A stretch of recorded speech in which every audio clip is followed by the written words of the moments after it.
পঞ্চম টি-20 ম্যাচে 9 রানে জয়লাভ করে সিরিজে সমতা ফেরালো Pakistan. Welcome to our YouTube channel RS43। আশা করি বিশেষ প্রত্যেকে ভালো আছেন, সুস্থ আছেন। আর একটি নতুন ভিডিওতে আপনাদেরকে সকলকে স্বাগত জানাচ্ছি।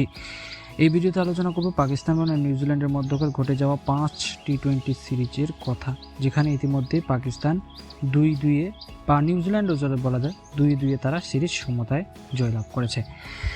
তো ভিডিওটি যদি ভালো লাগে অবশ্যই একটি লাইক করে দেবেন আর বন্ধুদের কাছে শেয়ার করে দেবেন। অবশ্যই এরকম আরও ইন্টারন্যাশনাল নিউজ, ক্রিকেট ভিডিও জানতে সাহায্য করবেন।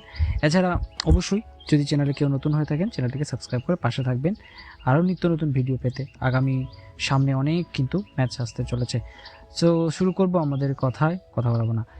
পাকিস্তান বনাম নিউজিল্যান্ডের মধ্যকার ম্যাচ, যেটি 5 টি-20 সিরিজ যেটি অনুষ্ঠিত হয়েছিল, যেটি লাহোর গাদ্দাফি ক্রিকেট স্টেডিয়াম এবং লাহোরের রাওয়ালপিন্ডি ক্রিকেট স্টেডিয়ামে যেটি অনুষ্ঠিত হয়, দুটি স্টেডিয়াম মিলে, যেখানে প্রথমটি ম্যাচটি অ্যাবেন্ডেড হয়ে যায় কোনো কারণবশত, বৃষ্টির কারণে ম্যাচটি অনুষ্ঠিত হয়নি এবং দ্বিতীয় ম্যাচে এসে পাকিস্তান কিন্তু জয়লাভ করে। তৃতীয় ম্যাচেও নিউজিল্যান্ড জয়লাভ করে, চতুর্থ ম্যাচে এসে আবারও নিউজিল্যান্ড জয়লাভ করে, পঞ্চম ম্যাচে এসে আবারও পাকিস্তান জয়লাভ করে।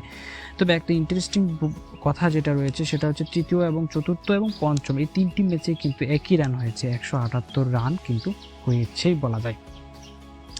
পঞ্চম টি-20 কথা যদি বলি, পাকিস্তান প্রথমে ব্যাটিং করে, যেখানে নিউজিল্যান্ডের অধিনায়ক মাইকেল ব্র্যাসওয়েল তারা টস জিতে ফিল্ডিং করার সিদ্ধান্ত নেয় এবং পাকিস্তানকে ব্যাটিং করার আমন্ত্রণ জানায়। পাকিস্তান তারা প্রথমে ব্যাটিং করে নির্ধারিত 20 ওভারে 178 রান করে দলের পক্ষে সর্বোচ্চ রান করেন বাবর আজম 44 বলে 69, 33 বলে 43 রান করেছিলেন, 44 রান করেছিলেন যেখানে ফখর জামান, এবং 31 রান করেছিলেন 24 বলে উসমান খান। তাদের স্কোরের উপর ভিত্তি করে পৌঁছে যায় 178 রানে। জবাবে খেলতে নেমে নিউজিল্যান্ড একেবারে সুবিধা করতে পারেনি। একমাত্র টিম সাইফোর্ড উইকেট রক্ষক এই ব্যাটার, তিনি একমাত্র 33 বলে 51 রান করেন। এছাড়া কেউ সেরকম কিছু করতে পারেননি। 19 ওভার 2 বল শেষে তারা 169 রানে অল আউট হয়ে যায়, অর্থাৎ 9 রানে জয়লাভ করে পাকিস্তান, যেখানে সমতা ফেরায় সিরিজে। বোলিংয়ের কথা যদি বলি, নিউজিল্যান্ডের এগেনস্টে পাকিস্তানের যারা সবচেয়ে বেশি উইকেট পেয়েছেন শাহিন আফ্রিদি, তিনি 4 ওভারে বোলিং করে 4টি উইকেট লাভ করেছেন এবং যেটি গুরুত্বপূর্ণ ভূমিকা পালন করেছেন। নিউজিল্যান্ডের হয়ে পাকিস্তানের এগেনস্টে যদি বলা যায়, যেখানে একমাত্র ইসৌদি, জিমি নিশাম এবং উইলিয়াম বিয়র্ক তারা একটি করে উইকেট লাভ করেছেন।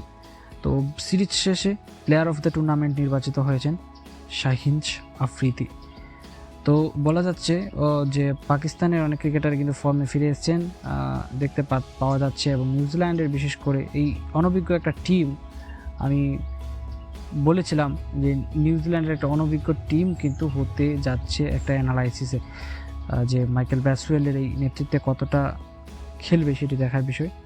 যাই হোক, তাদের ইতিমধ্যে শেষ হয়ে গেছে। তো এই হচ্ছে এখনকার মতো আপডেট এই সংক্রান্ত নিউজিল্যান্ড এবং পাকিস্তানের মধ্যে ম্যাচের। তো অবশ্যই ভিডিওটি ভালো লাগলে একটি লাইক এবং কমেন্ট করে আপনার মতামত জানাতে ভুলবেন না, এবং কার খেলা ভালো লেগেছে। শাহিন আফ্রিদির এই ফর্মে ফিরে আসা পাকিস্তানের জন্য অবশ্যই শুভ। তো আপনারা কমেন্ট করে আপনার মতামত জানান আর অবশ্যই চ্যানেলটিকে সাবস্ক্রাইব করে পাশে থাকবেন আরও নিত্য নতুন ভিডিও পেতে। ভালো থাকবেন, সুস্থ থাকবেন, দেখা হচ্ছে আবারও আরেকটি নতুন ভিডিওতে।